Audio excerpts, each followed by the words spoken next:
Welcome sir, welcome to doctor report. Sir आप अपने बारे में, अपनी जर्नी के बारे में थोड़ा कुछ बताएँगे हमें? Thank you so much for giving me this opportunity कि मैं आपके थ्रू व्यूअर से जुड़ सका। जी मेरा नाम डॉक्टर वरुण है। मैं एक हार्ट सर्जन हूँ। मैं सीनियर कंसल्टेंट कार्डियक सर्जन हूँ Indraprastha Apollo hospital new Delhi में। मेरी एक्सपर्टाइज है robotics heart surgery, minimal invasive heart surgery, और मैं preventive aspects of heart surgery and preventive aspects of heart disease पे भी काफ़ी काम करता हूँ। Thank you so much sir for joining us. Sir first of all हम ये जानना चाहेंगे वो कौन से कॉमन साइन्स होते हैं, जो अनहेल्दी हार्ट के जो मोस्टली लोग इग्नोर कर देते हैं? सबसे बड़ी प्रॉब्लम हार्ट बीमारियों में यही है कि लोग अपनी बीमारियों को और अपने सिम्टम्स को इग्नोर करते रहते हैं। तो कॉमन साइन जो पेशेंट्स को हो रहे होते हैं और वो उन समझते हैं कि कोई प्रॉब्लम हो रही है, पर वो रिपोर्ट नहीं करते, यानी उसको डिस्कस नहीं करते हैं। उसमें सबसे कॉमन है छाती में भारीपन। किसी को छाती में भारीपन होता है जो कि चलने फिरने पे हो रहा है, सीढ़ियाँ चढ़ने पे हो रहा है, तो उनको लगता है हम फिट नहीं है, बस इसी वजह से हो रहा है। वो इस चीज़ को नज़रअंदाज कर देते हैं कि शायद वो हार्ट प्रॉब्लम भी हो सकती है। जी। ऐसा ही किसी को चलने फिरने पर, सीढ़ी चढ़ने पर, थोड़ा सा दौड़ने पर या तेज़ चलने पर सांस फूलने लगे, तो उनको फिर से लगता है कि हमने शायद बहुत टाइम से नहीं किया है, ये उसकी वजह से हो रहा है, ये हार्ट प्रॉब्लम नहीं है। पर ये हार्ट प्रॉब्लम के ही संकेत हैं। एंड तीसरा किसी जी सर। तीसरा किसी को दिल की धड़कन पता चलने लगे, धक धक धक धक होने लगे, जिसको इंग्लिश में पैल्पिटेशंस बोलते हैं। तो पैल्पिटेशंस होना भी हार्ट प्रॉब्लम के संकेत हैं, पर बहुत सारे लोग उनको नज़रअंदाज कर देते हैं। चौथा, अगर किसी को बैठे बैठे, बैठने से उठने पर, लेटने उठने पर या एक्सर्शन करने पर चक्कर आ रहे हो, तो ये भी हार्ट की प्रॉब्लम्स के संकेत हैं। इसमें ज़रूरी है समझना कि ये सिर्फ ऐसा ही नहीं है कि कमज़ोरी या नींद की वजह से ऐसा हो रहा है, पेशेंट्स को वो हार्ट प्रॉब्लम भी हो सकती है। और पांचवा, इन सब में से हटके एक ऐसी चीज़ है जिसमें पैरों में सूजन आती है। पैरों में सूजन कई वजह से आ सकती है, जिसमें हार्ट, लिवर और किडनी तीनों ही रिस्पॉन्सिबल हो सकते हैं। पर early signs of heart failure में भी लोगों के पैरों में सूजन आती है। तो ये समझना ज़रूरी है कि ये जो सिम्टम्स हैं, इनको नज़रअंदाज ना किया जाए। अपने नज़दीकी डॉक्टर या स्पेशलिस्ट की सलाह लेकर अगर कोई इवैल्यूएशन या टेस्ट की ज़रूरत है वो करवा के हार्ट डिजीज़ को आइडेंटिफाई और उनका ट्रीटमेंट किया जाए। एंड जो जैसे पॉल्यूशन वाले शहर होते हैं लाइक दिल्ली, इनमें किस तरह से हम अपने हार्ट को हेल्दी रख सकते हैं? क्या स्पेशली कर सकते हैं जहाँ पे ज़्यादा पॉल्यूशन है जिन सिटीज़ में? इनके लिए स्पेशली एडवाइस है? पॉल्यूशन अभी सिर्फ दिल्ली का ही एक मुद्दा नहीं रह गया है। अभी रिसेंटली कोर्ट ने डिस्कस किया है कि पॉल्यूशन पूरी कंट्री में और पूरे साल रहता है। तो हम सब लोगों को सबसे पहले तो प्रदूषण को कम करने की कोशिश करनी चाहिए। सेकंड, अगर हम उसके बारे में कुछ नहीं कर सकते हैं तो अपने हार्ट हेल्थ को इम्प्रूव करने के लिए रेगुलर एक्सरसाइज करें। पॉल्यूशन टाइम पे बाहर ना निकलें, अगर बाहर निकले तो मास्क पहन के निकलें। और जब आप एक्सरसाइज कर रहे हैं तो वो चाहे वो घर के अंदर हो, चाहे वो जिम में हो, अगर पार्क में जाना है तो खुले पार्क में हो जहाँ पे प्रदूषण कम हो, वहाँ पे एक्सरसाइज करें। अपनी डाइट का खास ध्यान रखें, स्पेशली जो विंटर मंथ्स होते हैं जहाँ पे बहुत सारे फेस्टिवल्स भी आते हैं, तो हम अपनी डाइट में थोड़ा सा परहेज़ कम कर देते हैं कि मीठा खान ज़्यादा खा लेते हैं, हाई कैलोरी डाइट ज़्यादा खा लेते हैं, उसमें थोड़ा परहेज़ रखें। धूम्रपान ना करें। अगर किसी को पहले के बीमारियां हैं, यानी कि ब्लड प्रेशर या शुगर की बीमारी है, तो उसकी दवाइयाँ लगातार लेते रहें। उनके कंट्रोल के लिए अपने डॉक्टर से लगातार सलाह लेते रहें। इन सब चीज़ों को करते हुए, यानी कि अपनी एक्सरसाइज शेड्यूल ठीक रखें, डाइट शेड्यूल ठीक रखें और मेडिकल चेकअप्स टाइमली कराते रहें और ट्रीटमेंट कंटिन्यू करें। इनसे जो प्रदूषण के नेगेटिव इफेक्ट्स हैं, इनके हम कुछ एक्सटेंट तक बच सकते हैं। बट पूरा का पूरा बचना हम सबके हाथ में है कि हम प्रदूषण को भी कम करें और अपनी हेल्थ को भी बचाएं। अभी कौन-सी लाइफ़स्टाइल के जो मिस्टेक्स हैं, अभी रोज़मर्रा की जो हमारी ज़िंदगी है, उसमें हम क्या-सी मिस्टेक्स कर रहे हैं, जिनसे हार्ट को ज़्यादा इफ़ेक्ट पड़ रहा है, नुकसान? अभी करंटली जो लाइफस्टाइल है हमारा, बहुत तेज़ लाइफ हो गई है। इसमें हमें हर एक चीज़ जल्दी चाहिए, फास्ट फूड फ़ास्ट चाहिए, फास्ट डिलीवरी चाहिए। हमें न्यूट्रिएंट से ज़्यादा हमें उस टाइम जो खाना हमें मिल रहा है उसको वही खाने का मन करता है। हमें चाहिए कि अभी कहीं से बन बना के खाना आ जाए, हम उसमें चॉइस ना करें, हम उसमें ध्यान ना लगाएं। ये एक फूड हैबिट्स के रिलेटेड नज़रअंदाज कर देते हैं हम प्रॉब्लम्स को। दूसरा, एक्सरसाइज के लिए जो फास्ट लाइफ है इसमें हम अपने लिए और अपनी हेल्थ के लिए टाइम कम निकालते हैं, तो हम एक्सरसाइज नहीं करते। तीसरा, अगर किसी को हेल्थ प्रॉब्लम हो रही है तो वो आइडेंटिफाई करके चेकअप नहीं कराने जाते कि आज हमें कुछ और काम है, आज हम चेकअप नहीं कराएंगे, हम कल कराएंगे, और वो कल कब नहीं आता, तो वो लापरवाह हो जाते हैं। तो ये कुछ चेंजेस हैं जो लाइफस्टाइल में ले आएंगे और अपना सोच में ले आएंगे, तो हम बहुत सारी कॉम्प्लिकेशन से बच सकते हैं। तो जैसे आपने भी बोला एक्सरसाइज़ ज़रूरी है, तो कितनी एक्सरसाइज़ एक मतलब डेली बेसिस पे हमें करनी चाहिए हार्ट को हेल्दी रखने के लिए? इंटरनेशनल गाइडलाइंस के हिसाब से 30 minute of moderate exercise important है रोज़। मॉडरेट एक्सरसाइज मतलब ऐसी एक्सरसाइज जिसमें कि सांस फूले, आपको बात ना कर पाएँ, पूरी बॉडी की एक्सरसाइज हो। लोग कहते हैं कि वॉकिंग अच्छी है, डेफिनेटली वॉकिंग अच्छी है कुछ ना करने से, पर वॉकिंग पूरी तरह कंप्लीट एक्सरसाइज नहीं है। हमें ब्रिस्क वॉकिंग करनी चाहिए। ब्रिस्क वॉकिंग मतलब जिसमें हम चलें तो थोड़ा सांस फूले, हम बात ना कर पाएँ, जब वॉकिंग ख़त्म करें तो हमें रेस्ट करना पड़े। साइकिलिंग करें, स्विमिंग करें, रनिंग करें, जॉगिंग करें, और कंप्लीट बॉडी एक्सरसाइज, अपर बॉडी एक्सरसाइज भी उतनी ही इंपॉर्टेंट है जितनी लोअर बॉडी एक्सरसाइज। तो इसलिए एक्सरसाइज का बहुत ही इंपॉर्टेंट रोल है, नॉट जस्ट कि कितनी देर करनी है पर कैसे करनी है वो भी ज़रूरी है। एक इंडियन जो फैमिलीज हैं उनके लिए एक हेल्थी डाइट कैसी होनी चाहिए हमारे हार्ट को हेल्थी रखने के लिए? इंडियन ही नहीं, सिर्फ पूरे वर्ल्ड में protein rich diet, adequate balance diet चाहिए, जिसमें कार्बोहाइड्रेट्स भी होने चाहिए, फैट्स भी होने चाहिए, प्रोटीन्स भी होने चाहिए, मिनरल्स भी होने चाहिए, एडिक्वेट हाइड्रेशन होनी चाहिए, मतलब पानी की भी उतनी ही इंपॉर्टेंस है जितनी खाने की है। तो बैलेंस डाइट बहुत इंपॉर्टेंट है, रादर देन कि हम ये सोचें कि सिर्फ प्रोटीन ज़्यादा खाते रहें, कार्बोहाइड्रेट बिल्कुल कम कर दें या फैट्स बिल्कुल कम कर दें। सिर्फ प्रोटीन बैलेंस से भी डाइट। बैलेंस डाइट इंपॉर्टेंट है। अभी जो यंग जनरेशन है उनमें पहले के कंपैरिजन में अभी क्या ज़्यादा रिस्क आ रहे हैं हार्ट के, तो इसका क्या रीजन होता है, क्यों? पहले एक तो आइडेंटिफाई नहीं होते थे, अभी आइडेंटिफिकेशन इंप्रूव हो गई, लोगों को नॉलेज होने लगी कि हम चेकअप करा लें, इसलिए उनको पता चलने लगा। दूसरा, न्यूज़ की पर्कुलेशन ज़्यादा है। न्यूज़ की पर्कुलेशन मतलब अब कहीं पे भी कुछ होता है तो हमें जल्दी पता चल जाता है। तो हार्ट प्रॉब्लम पहले से ज़्यादा नहीं होने लगी, पहले से ज़्यादा हमें पता चलने लगा। मतलब पहले भी थी अब अभी भी है, अभी ये है कि हमें जानकारी जल्दी मिल जाती है इस बिल्कुल, चीज़ के थोड़ा इंसिडेंस हो सकता है चेंज हुआ हो, पर उसके बारे में। वो क्या वो सिग्निफिकेंट है या नहीं, इसके बारे में आंकड़ों को देख के ही समझा जा सकता है। ये 30 टू 40 की जो एज है इनमें हार्ट अटैक्स अभी ज़्यादा आ रहे हैं, तो ऐसा क्यों सर नहीं बोला कि हार्ट अटैक्स जैसे बोलते हैं ज़्यादा एज में इसके ज़्यादा चांसेस होते हैं, बट अभी 30 टू 40 में ज़्यादा देखने को मिल रहे हैं? बिल्कुल, जैसे पहले हम देखते थे कि हार्ट अटैक या हार्ट प्रॉब्लम 50 की उम्र के बाद ही होती थी, एग्जैक्टली।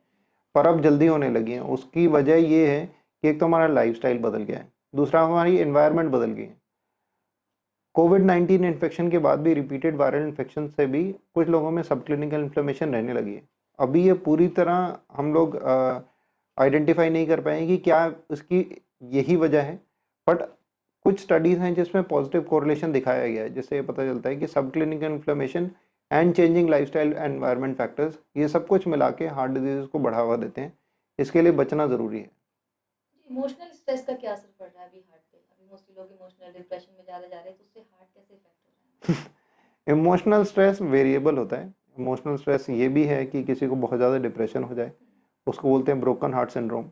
मेडिकल टर्मिनोलॉजी में एक ऐसा सिंड्रोम भी है जिसको ब्रोकन हार्ट सिंड्रोम बोला जाता है, कि किसी को एक्सट्रीम इमोशनल डिस्ट्रेस हो जाए, यानी कि एकदम से उनके घर पर किसी की डेथ हो जाए, किसी लव्ड वन से उनका रिश्ता टूट जाए, तो उनको उसमें ये एक्सट्रीम पैनिक डिप्रेशन हो जाती है। पैनिक नहीं, उनको डिप्रेशन हो जाती है, उसको बोलते हैं ब्रोकन हार्ट सिंड्रोम, जिसको कार्डियोमायोपैथी हो जाती है, जिसकी वजह से कुछ टाइम के लिए हार्ट की पंपिंग कम हो जाती है। उसको दवाइयों से और सपोर्ट सिस्टम से ठीक किया जा सकता है, पर स्ट्रेस से, लगातार लिए हुए स्ट्रेस से हार्ट रेट बढ़ती है, ब्लड प्रेशर बढ़ता है, जिसका इनडायरेक्ट इफेक्ट हार्ट के ऊपर भी आता है और हार्ट डिजीज में वृद्धि होती है इससे। अभी क्या है, लोगों के पास स्ट्रेस भी है और जो उनके वर्किंग आवर्स है वो बहुत ज़्यादा होते जा रहे हैं, काम में ज़्यादा टाइम दे रहे हैं, तो इसके बीच में कैसे अपने हार्ट के लिए रख सकते हैं, हेल्दी रख सकते हैं, क्या क्या चीज़ें उनको अपनानी चाहिए? वर्क लाइफ बैलेंस या ज़्यादा वर्किंग आवर्स, ये तो सब्जेक्टिव है, इंक्लूडिंग डॉक्टर्स भी। हम लोग 14 या 16 घंटे काम करते हैं, जिसमें कि कुछ टाइम सर्जरीज करनी है, कुछ टाइम ओपीडीज हैं, आईसीयू राउंड्स हैं, वार्ड राउंड्स हैं, फिर घर पे भी ध्यान देना है, घर पे भी क्लिनिक्स हैं, ओपीडीज करते हैं हम। तो जो ड्यूरेशन ऑफ वर्किंग आवर्स हैं ये ज़्यादा मैटर नहीं करते, पर आप उन ड्यूरेशन में अपने आप को कैसे हेल्दी रखते हैं वो बहुत ज़रूरी है। कि अगर आप काम करते हुए भी थोड़ा वॉक कर लें, बीच में अपने आप को हाइड्रेटेड रखें, एडिक्वेट टाइम पे न्यूट्रिशन लेते रहें, तो अपनी बॉडी को इन एक्सट्रीम सर्कमस्टांसिस में, जब आप बहुत लंबे समय तक काम कर रहे हैं, अभी 14-16 घंटे एक्सट्रीम सर्कमस्टांसिस नहीं है, एक्सट्रीम सर्कमस्टांसिस हो किसी को 24 घंटे से भी लगातार काम ज़रूरी करना पड़े। मतलब कई बार ऐसा होता है कि आईसीयू में हमें काफ़ी टाइम तक लगातार जाग के पेशेंट्स का ध्यान रखना पड़ता है।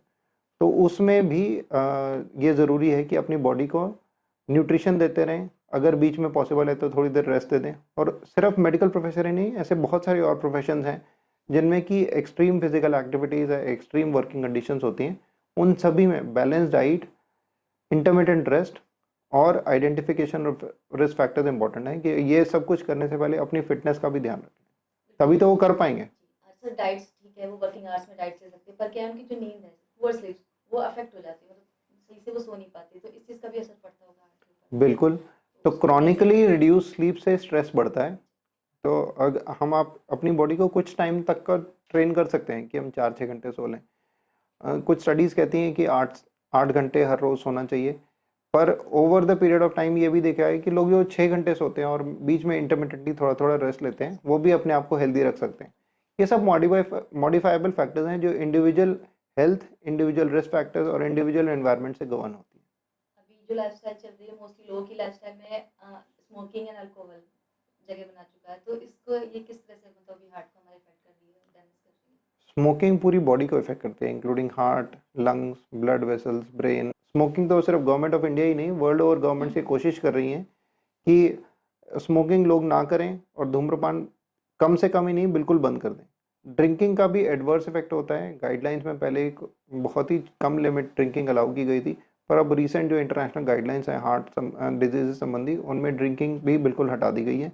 तो smoking and drinking chronically and actually both, मतलब थोड़े समय के लिए और लंबे समय तक, दोनों के लिए ही हार्ट और पूरी बॉडी को नुकसान करती है। सर जैसे जो ओवरवेट लोग हैं जिनका वजन ज़्यादा है, वो अपने हार्ट को हेल्दी रखने के लिए कैसे स्टार्टिंग कर सकते हैं, क्या क्या चीज़ें इंक्लूड कर सकते सबसे पहले तो वो अपनी डाइट पे ध्यान दें। तो एक सिंपल सेइंग है, weight loss begins from the kitchen. ज़रूरी नहीं है कि आप जिम जाके ही अपना वज़न कम कर सकते हैं। सबसे पहले ये ध्यान दें कि आप खा क्या रहे हैं एक्स्ट्रा, वज़न क्यों ज़्यादा है। अगर आप कैलोरी कट डाउन कर सकते हैं, यानी कि कार्बोहाइड्रेट कम कर सकते हैं, फैट थोड़े कम कर सकते हैं, प्रोटीन इंटेक बढ़ा सकते हैं, हाइड्रेशन बढ़ा सकते हैं, पानी का इंटेक बढ़ा सकते हैं, तो उससे भी वज़न पे फ़र्क पड़ेगा। फिर वो ग्रेजुअल बिल्डअप एक्सरसाइज करेंगे तो ज़्यादा अच्छा रहेगा, रादर देन वो ये सोचे कि हमें एक ही दिन में या 5 ही दिन में सारा आउटपुट लाना है। शुरुआत करें वो सैर करने से, फिर धीरे धीरे ब्रिस्क वॉकिंग करें, फिर वो जॉगिंग करना शुरू करें। अगर स्विमिंग करना शुरू करते हैं तो पहले वार्म अप, फिर धीरे धीरे एक्सरसाइज करें। ऐसे ही cycling, upper body exercise. Over a period of 1 month उनको ऐसा करना है कि अपनी डाइट भी मॉडिफाई कर ली और एक्सरसाइज कैपेसिटी भी बढ़ा ली, और वो धीरे धीरे करके 1 मंथ, फिर 2 मंथ, फिर 3 मंथ एक रियलिस्टिक गोल सेट करें ताकि उसको अचीव कर सकें। अनरियलिस्टिक गोल रख के उसको अचीव करना बड़ा मुश्किल होगा। घर पर हार्ट हेल्थ कैसे मॉनिटर कर सकते हैं? जैसे जिम नहीं भी जा रहे हैं, आपने बोला कि घर वैसे भी खुद बिना जिम जाए भी वो देख सकते हैं, तो घर पे रहते हुए खुद को कैसे अपनी हार्ट हेल्थ को मॉनिटर कर सकते हैं, टेक केयर कर सकते हैं? हम घर पे क्या अपने बेडरूम में भी अपनी हार्ट हेल्थ को थोड़ा इम्प्रूव कर सकते हैं। सिंपल तरीका है, बेड के कोने में लेट जाएं, पैर ऊपर उठाएं और हवा में साइकिलिंग करें हाथ और पैरों से। वो भी एक अच्छी एक्सरसाइज है। घर के अंदर ही एरोबिक्स कर सकते हैं, घर के अंदर योगा कर सकते हैं, प्राणायाम कर सकते हैं। तो बहुत सारी एक्सरसाइजेज हैं जिसमें हमें जिम या बाहर या पार्क में कहीं पे भी जाने की ज़रूरत नहीं है। बहुत सारी एक्सरसाइज हम घर के अंदर भी कर सकते हैं। जो 30+ लोग हैं उनको कौन कौन से टेस्ट हैं जो करवाते रहने चाहिए जानने के लिए कि हमारा हार्ट कैसे वर्क कर रहा है, ठीक है या नहीं? और रूटीन में कोई भी टेस्ट ऐसे कराने की ज़रूरत नहीं है, कोई ब्लैंकेट रूल नहीं है। रिस्क फैक्टर्स आइडेंटिफाई करके ही कोई टेस्ट कराने चाहिए। फॉर एग्जांपल किसी के फैमिली हिस्ट्री है, जिसको डायबिटीज़ है, हाइपरटेंशन है, ओवरवेट है, तो उनको रेगुलर इंटरवल्स पे अपनी लिपिड प्रोफाइल या HbA1c चेक करा लेना चाहिए। लिपिड प्रोफाइल होता है कोलेस्ट्रॉल का पूरा वर्कअप। किसी को हाई ब्लड प्रेशर रहता है तो उसको kidney function, liver function test करा लेना चाहिए। पर वो कितनी फ्रीक्वेंटली कराना चाहिए, ये अपने डॉक्टर से बात करके ही वो करें। ऐसा नहीं हो कि हर 2-3 महीने, 6 महीने पे टेस्ट कराते रहें, उससे कॉस्ट बर्डन भी बढ़ेगा।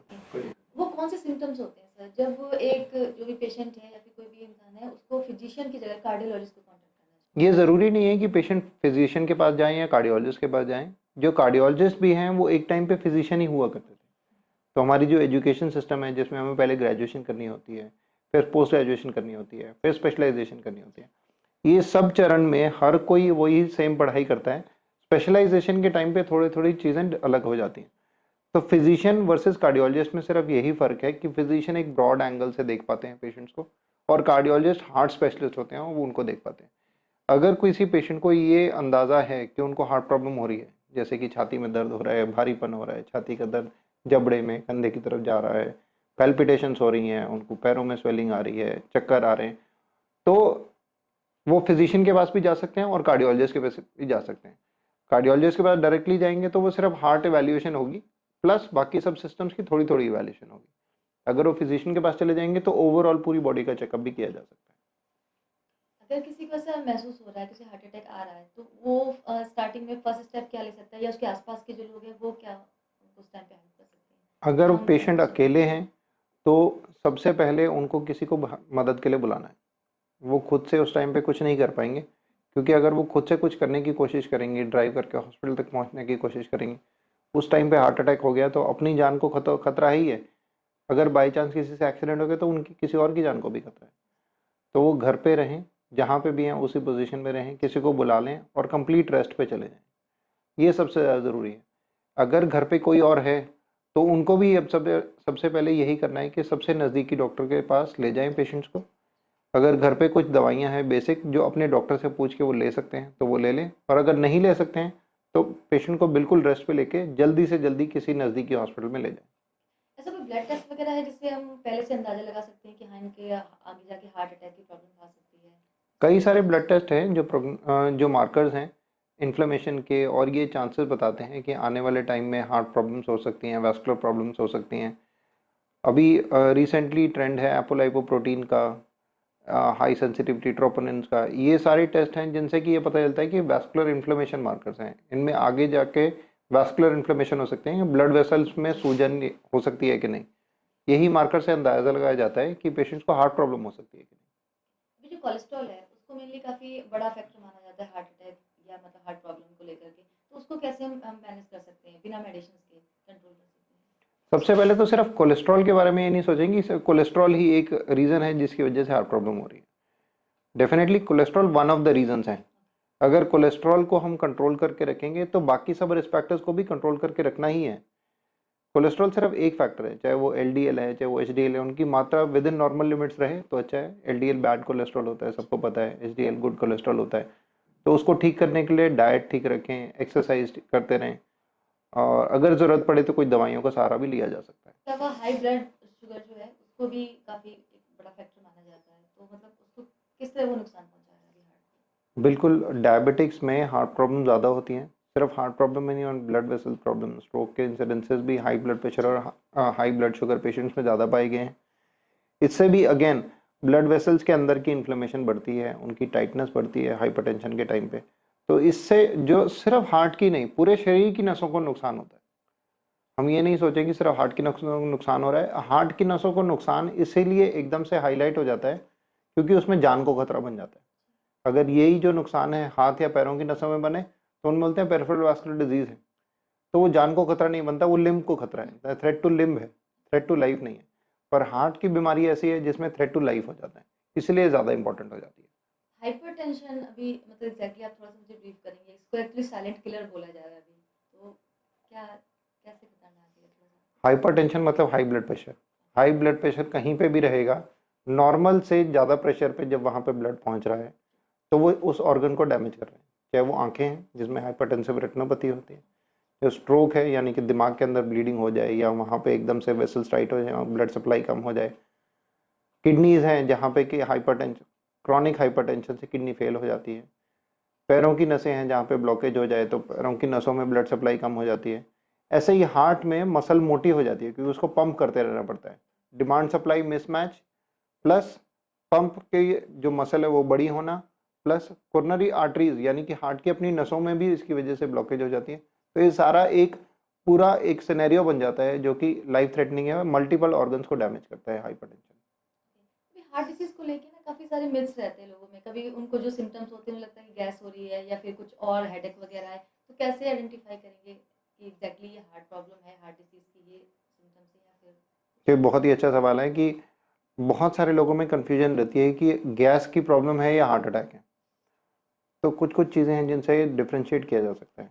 यानी गैस की प्रॉब्लम है स्पेसिफिक खाने के बाद होगी और वो रेगुलरली काफ़ी टाइम से होगी, दवाई लेंगे तो ठीक हो जाएगी। हार्ट की प्रॉब्लम बहुत लंबे समय से नहीं चल रही होती, वो कुछ महीनों से या 1-1.5 साल से होती है, और वो ऐसा नहीं होता कि सिर्फ खाने के बाद भी होगी, वो चलने के बाद भी हो सकती है, वो सीढ़ी चढ़ने के बाद भी हो सकती है।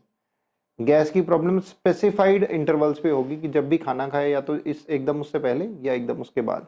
दूसरा, गैस की प्रॉब्लम यूजुअली अपर एब्डोमेन में यानी कि पेट के जस्ट ऊपर वाले हिस्से में या छाती के बीचों बीच होती है। हार्ट की प्रॉब्लम छाती के बीचों बीच भी हो सकती है, कंधे में भी हो सकती है, जबड़े में भी हो सकती है, बैक की तरफ भी जा सकती है, हाथ की उंगलियों की तरफ भी जा सकती है। तो हार्ट की प्रॉब्लम थोड़ी पेक्यूलियर होती है कि उसका रेफर्ड पेन होता है। जो अब्डोमेन है यानी गैस का पेन रेफर्ड पेन नहीं होता, वो सिर्फ छाती में ही रहता है, मैक्सिमम कभी गले या कंधे तक चला जाता है। थोड़े कंफ्यूजिंग इसलिए हैं क्योंकि ऑर्गन्स बिल्कुल नज़दीक हैं, यहाँ पे हार्ट है, यहाँ पे पेट है, जो खाने की नलकी है वो भी पीछे से जाती है, तो उसकी रिगर्जिटेशन सिम्टम भी नियरली सिमिलर है, और दोनों ही इंटरनल ऑर्गन्स हैं। यानी कि जो पेन है वो गुम पेन है, ऐसा नहीं मांसपेशी का पेन नहीं है कि आप उंगली लगाएंगे तो पता चल जाएगा, तो दोनों ही गुम पेन है, इसलिए थोड़ा कन्फ्यूजन रहता है। अगर कभी भी कन्फ्यूजन है तो ये ज़रूरी है कि डॉक्टर की सलाह ले लें, और उसको ऐसे नज़रअंदाज ना करें कि ये तो गैस की प्रॉब्लम होगी, क्योंकि गैस की प्रॉब्लम से जान नहीं जा सकते, पर अगर मिस्टेक से गैस की प्रॉब्लम को समझते रहे और हार्ट की प्रॉब्लम को नज़रअंदाज कर दिया तो उसमें जान भी जा सकती है। जो मेजर ब्लॉकेज हो जाते हैं हार्ट वगैरह में, तो इसके लिए बाईपास सर्जरी ही एक ऑप्शन है, इसके अलावा भी कुछ बिना सर्जरी के भी हम नहीं नहीं, बहुत सारे ऑप्शन हैं। अगर किसी को भी अगर किसी को भी हार्ट की नसों में ब्लॉकेज हो जाती है, वो डिपेंड करेगा कितनी ब्लॉकेज है और कहाँ ब्लॉकेज है। मेजर ब्लॉकेज मतलब 70% से ज़्यादा ब्लॉकेज। किसी को एक आर्टरी में ब्लॉकेज है, दो आर्टरी में, तीनों आर्टरियों में ब्लॉकेज है, उसमें भी सिर्फ दवाइयों से भी काम किया जा सकता है, डिपेंडिंग ऑन कि वो कितनी और कहाँ पे ब्लॉकेज है। स्टेंट भी कर सकते हैं, जो कि आजकल बहुत ही सेफ प्रोसीजर है, और बाईपास ऑपरेशन भी कर सकते हैं। बाईपास ऑपरेशन भी आजकल बहुत सारे तरीक़ों से होने लगे। ट्रेडिशनली जब 1950 में बाईपास सर्जरी होनी शुरू हुई थी, तब सिर्फ छाती की हड्डी काट के ही ऑपरेशन किया जाता था। अब मिनिमल इन्वेजिव सर्जरीज और रोबोटिक सर्जरीज भी हो गई। रोबोटिक सर्जरीज में हम स्पेशलाइज करते हैं, जिसमें छाती की हड्डी नहीं काटनी पड़ती है। पसलियों के बीच से यहाँ से रोबोट की दो आर्म्स जाती हैं, छाती के अंदर से ही नस लेके, चाहे वो बाईं तरफ हो और दाईं तरफ हो, दोनों छाती के अंदर से ही नसें लेकर छोटे से चीरे, यहाँ अराउंड 4 इंच के चीरे, 4 सेंटीमीटर के चीरे से पूरा बाईपास ऑपरेशन किया जा सकता है। इसमें मरीज की रिकवरी भी बहुत जल्दी रहती है कि पेशेंट 2 या 3 दिन हॉस्पिटल में रहते हैं, करीब 1 हफ्ते बाद अपने काम पे जा सकते हैं। जो जो ट्रेडिशनल मेथड था, जिसमें कि छाती की हड्डी काटनी पड़ती थी, अब उसमें काफ़ी सारी बदलाव आ गए हैं। वो भी सेफ प्रोसीजर है, डिपेंडिंग कि किसको क्या ज़रूरत है वो सोच के करना चाहिए, या रादर देन कि एक ब्लैंकेट रूल लें कि ये सभी के लिए एक ही चीज़ फिट है, ऐसा नहीं होता। ये जो हार्ट मेडिकेशन चलती हैं वो लाइफ लॉन्ग रहती हैं या फिर मतलब कुछ टाइम के बाद छूट जाती हैं? डिपेंड करता है कि हार्ट प्रॉब्लम क्या है। कुछ बीमारियों की जो दवाइयाँ हैं वो लाइफ लॉन्ग चलेंगी। फॉर एग्जांपल, अगर किसी का हार्ट का ऑपरेशन हुआ है, चाहे वो नसों का ऑपरेशन हुआ है, चाहे वो वैल्व का ऑपरेशन हुआ है, चाहे उनको स्टेंट है, उसमें बॉडी के अंदर ही ब्लड क्लॉट बनने की टेंडेंसी बढ़ जाती है, तो इसलिए ब्लड थिनर मेडिकेशन उनको लाइफ लॉन्ग चलेगी। हाँ, एंजियोप्लास्टी के बारे में आप कुछ बताएंगे, और मतलब कब रेकमेंड की जाती है, पेशेंट किस कंडीशन में होता है एंजियोप्लास्टी के लिए? एंजियोप्लास्टी होती है कोरोनरी आर्टरी स्टेंटिंग, मतलब coronary angioplasty is coronary artery stenting, की अगर कहीं पे ब्लॉकेज है उसके अंदर स्टेंट डालना पड़ रहा है, तो उसको बोलते हैं कोरोनरी एंजियोप्लास्टी। बहुत ही सेफ प्रोसीजर है। मोस्टली पेशेंट्स को बेहोशी नहीं देनी पड़ती है, कैथ लैब में आराम से हो जाता है। Within half an hour to 1 hour specialist cardiologist उसको करते हैं।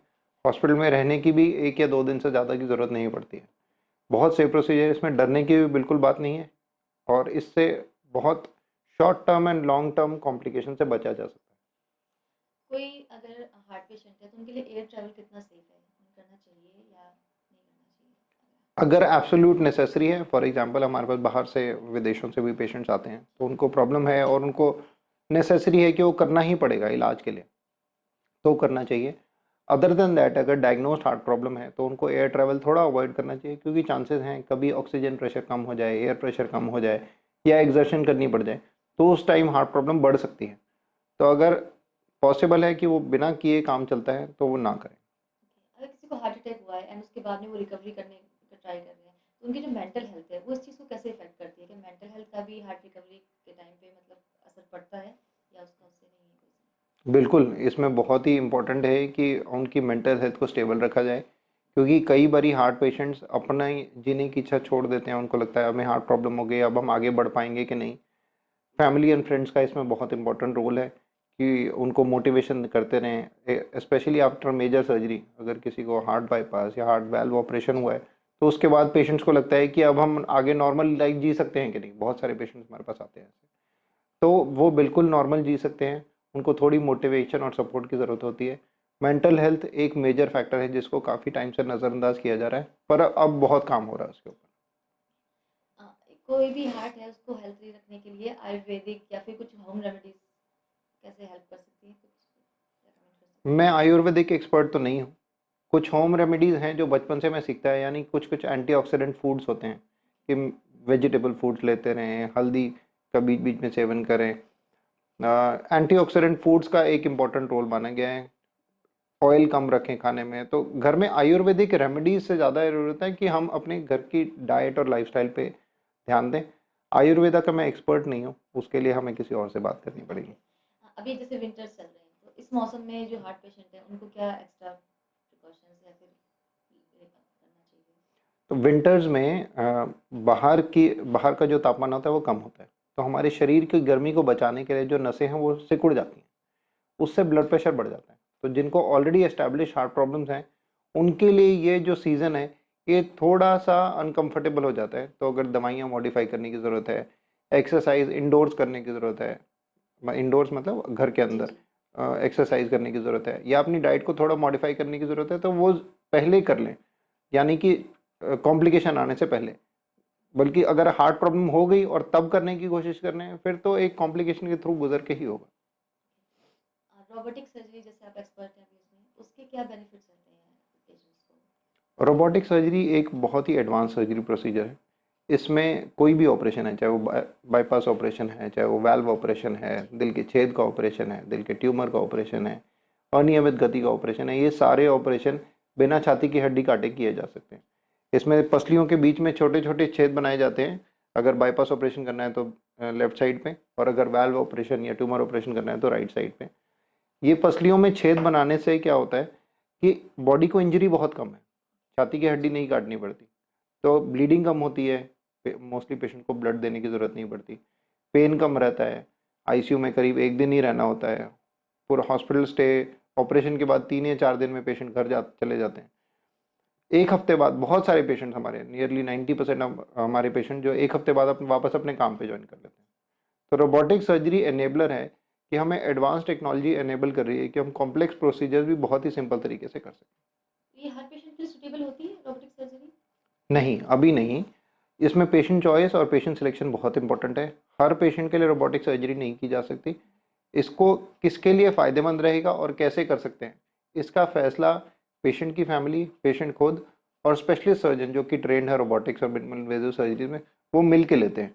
हर कोई इसके बारे में पूरा नहीं समझ पाता, तो हर किसी से जब हम बात करें तो वो पूरा फैसला नहीं ले पाएंगे। स्पेशलिस्ट सर्जन्स ही इसके बारे में समझें, बात करें और पेशेंट की फैमिली और पेशेंट को कॉन्फिडेंस में लेके इस बात का फैसला लें तो बेहतर रहेगा। जो रोबोटिक सर्जरी हो रही है उसमें रिस्क क्या है और सक्सेस रेट अभी कितने हैं?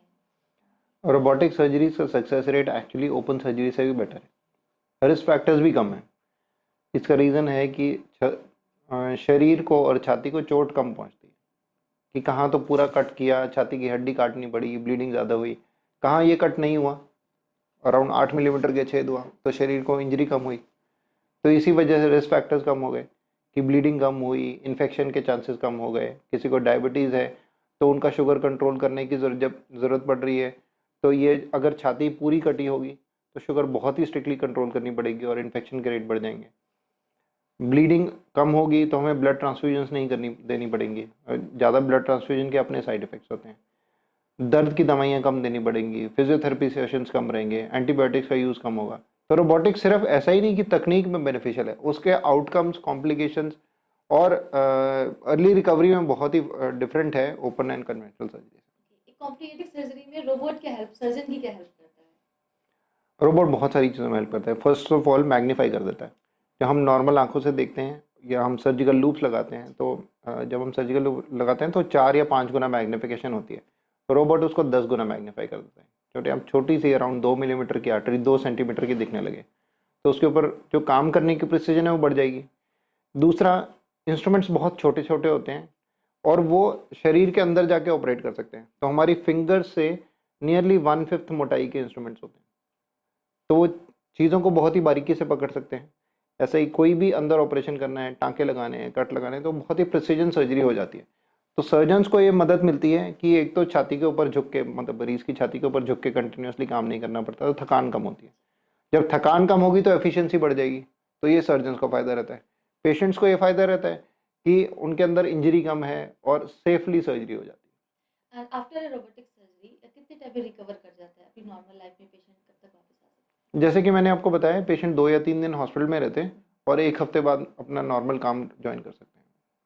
ओके, और फ्यूचर में ऐसी कौन सी कार्डियोलॉजिक टेक्निक है जो आपको लगता है कि ज़्यादा सक्सेसफुल हो सकती है, आपको एक्साइटेड करती अभी आर्टिफिशियल इंटेलिजेंस बहुत ही तेज़ी से आ रही है, including heart surgery, cardiotherapeutics, including diagnostics में भी आर्टिफिशियल इंटेलिजेंस हमारी हैंड मूवमेंट्स को स्टडी कर रही है, पेशेंट की बॉडी एनाटॉमी को स्टडी कर रही है। इससे ये हो सकता है कि आने वाले टाइम में हमारी सर्जरी करना और भी इजी हो जाए, और भी प्रिसाइज हो जाए, कि पेशेंट को जो भी प्रॉब्लम है उसके लिए हम डिसीजन भी बहुत ही एडिक्वेटली ले सकें कि इनको सिर्फ बाईपास की ज़रूरत है, हाइब्रिड प्रोसीजर की ज़रूरत है, कहाँ पे स्टेंट कर सकते हैं। अभी इंट्रावास्कुलर अल्ट्रासाउंड्स भी आ गए, ऐसी तकनीक भी आ गई हैं जिनमें कि हम कैल्शियम को तोड़ के उसके अंदर स्टेंट किया जा सकता है। तो बहुत सारी डिफरेंट टेक्निक्स हैं, आने वाले टाइम में और भी इम्प्रूव होंगी। जैसे आपने बताया रोबोटिक सर्जरी के काफ़ी सारे बेनिफिट्स बताए पेशेंट के लिए भी, डॉक्टर्स के लिए भी। तो इसकी क्या ज़्यादा महँगी है ये, या कॉस्ट वर्थ है कि हर कोई मतलब इसे अफ़ोर्ड कर पा रहा है? अपफ्रंट कॉस्ट थोड़ी ज़्यादा है। अपफ्रंट कॉस्ट मतलब एक बारी जब आप पहली बारी ऑपरेशन कराते हैं तब थोड़ी कॉस्ट ज़्यादा है, क्योंकि उसके अंदर इक्विपमेंट ऐड हो गया। पर ओवरऑल 2 महीने के अंतराल पे आप देखेंगे तो ये सस्ती पड़ती है, क्योंकि एक तो इंसान अपने हफ्ते 10 दिन में अपने काम पे चला जाता है, तो उसको 2 महीने की छुट्टी नहीं लेनी पड़ेगी, तो loss of man work hours नहीं होगा। दूसरा, एंटीबायोटिक की ज़रूरत कम पड़ेगी, पेन किलर की ज़रूरत कम पड़ेगी, फिजियोथेरेपी सेशंस की ज़रूरत कम पड़ेगी। तो ये सारी चीज़ें बचा के अगर हम 2 महीने में देखें, अगर 2 महीने में इसलिए लेते हैं कि कन्वेंशनल सर्जरी का टाइम पीरियड है रिकवरी का 2 महीने, तो वो 2 महीने वर्सेज 1 हफ्ता देखेंगे तो अपफ्रंट कॉस्ट डेफिनेटली ज़्यादा है, पर 2 महीने के रन में कॉस्ट कम हो जाती है। अभी जैसे आपने एआई के बारे में बात की, तो एआई जो है वो हार्ट डिसीज़ की जो डायग्नोस्टिक चीज़ें हैं और ट्रीटमेंट्स हैं, उनको किस तरह इफ़ेक्ट कर रहा है? सबसे पहले तो ये पेशेंट की एजुकेशन ही बढ़ा रहा है। आर्टिफिशियल इंटेलिजेंस से पेशेंट की सिम्टोमेटोलॉजी को समझ के उनको अवेयर कराया जा रहा है कि ये प्रॉब्लम हो सकती है। गैजेट्स आते हैं जो वेरेबल गैजेट्स हैं, तो लोग उनमें देख के अपनी हार्ट रेट, ब्लड प्रेशर देख के एआई उनको मॉनिटर करके अलार्म क्रिएट कर देता है कि आपको ये प्रॉब्लम हो सकती है, आप एक बारी चेकअप करा लो। डायग्नोसिस यहाँ पे हो गया। फिर जब वो हॉस्पिटल में या किसी भी हेल्थ केयर फैसिलिटी में जाते हैं तो वहाँ पे भी जो रिपोर्ट्स हैं उनकी समरी, उनकी इंटरप्रिटेशंस एआई बेस्ड हो गई, बहुत सारी चीज़ें चेंज हो गई, तो डॉक्टर की असिस्टेंस हो गई, तो और प्रिसाइज तरीके से हम डायग्नोस कर सकते हैं।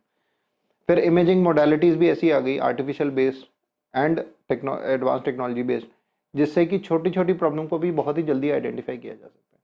तो एआई सिर्फ थेरेप्यूटिक्स, डायग्नोस्टिक्स या आइडेंटिफिकेशन में ही काम नहीं कर रहा है, वो प्रिवेंशन में भी काम कर रहा है कि प्रॉब्लम हो ही ना, उससे ही पहले आइडेंटिफाई हो जाए।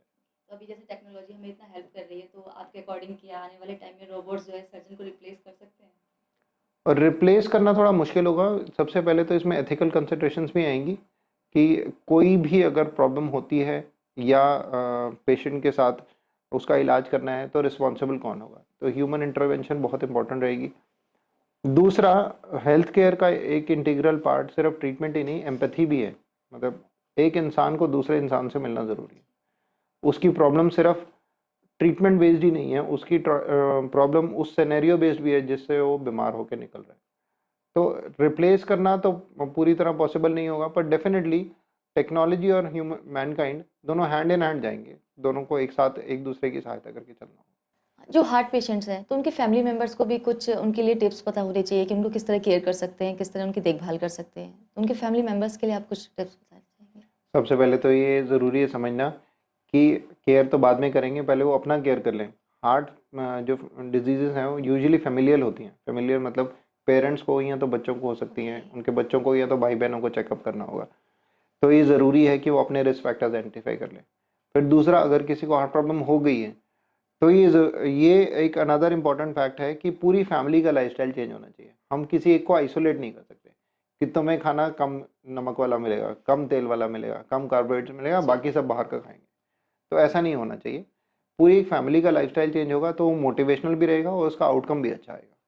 कई बार ऐसा होता है कि हार्ट अटैक हमें एग्जैक्टली हार्ट अटैक नहीं होता है, बट काफ़ी हम उसके पास पहुंच चुके होते हैं। तो ऐसे लोगों के लिए क्या टिप्स हैं, क्या चीज़ें उन्हें फॉलो करनी चाहिए लाइफस्टाइल में, जो आगे जाके उनको प्रॉपरली हार्ट अटैक तक वो ना पहुंचे या ऐसी अगर प्रॉब्लम? हार्ट अटैक होने की संभावना बहुत ज़्यादा हो गई है जी। तो सबसे पहले वो अपना टेस्ट करा के एक प्रिवेंटिव तरीके से अपनी मेडिकेशन शुरू कर दें ताकि हार्ट अटैक होने की नौबत ना आए।